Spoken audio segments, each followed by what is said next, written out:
Казакстандык мушкер Жалгаз Жумагуловду эксперттер UFC Fight Night турнирде утулат деп эмнеге ойлоп жатышат? Жана Хамзат Чимаев интервьюда Гилберт Бионус аттуу мушкерди кичинекей бала катары октогонго эч нерсе кыла албашын айтып өттү. Алдыңкы мүнөттөрдө ушулар тууралуу угасыңар достор. Каналда жаңы болсоңуз катталып өтүңүз. Ангола өлкөсүнүн мушкери Манел Капи аттуу мушкер менен Жалгаз Жумагулов кездешет. Экөөсүнүн тең рекордтору көргөнүңөрдөй окшош.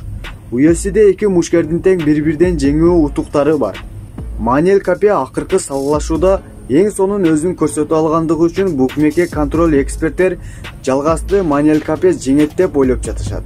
Чынында бардык прогноздор буюрса теке кетет достор. Жалгаздын эле өзүнүн кайтпас мүнөзү бар. Силер ким утат деп ойлойсуңар достор? Хамзат Чимаев акыркы интервьюларында өзүнө толук ишенимдүү сүйлөдү. Жана сет тармактарда Колби Коңтонго терс сөздөрүн айтууда.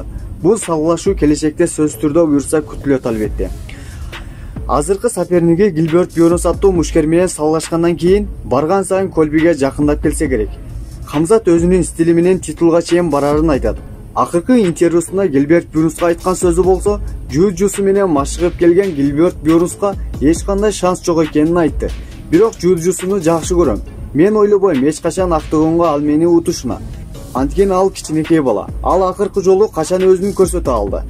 Достор, эки мушкердин азыркы учурда топ мушкерлер жана күрөшчү. Кимиси утушу тууралуу жазыңыз комментарийга. Бүгүнкү жаңылык ушундай кыскача кабарлар эле достор. Эгерде жаңы кабарлар чыкса мен сиздер менен бөлүшүп турам. Аман болуңуздар, кийинки роликке чейин.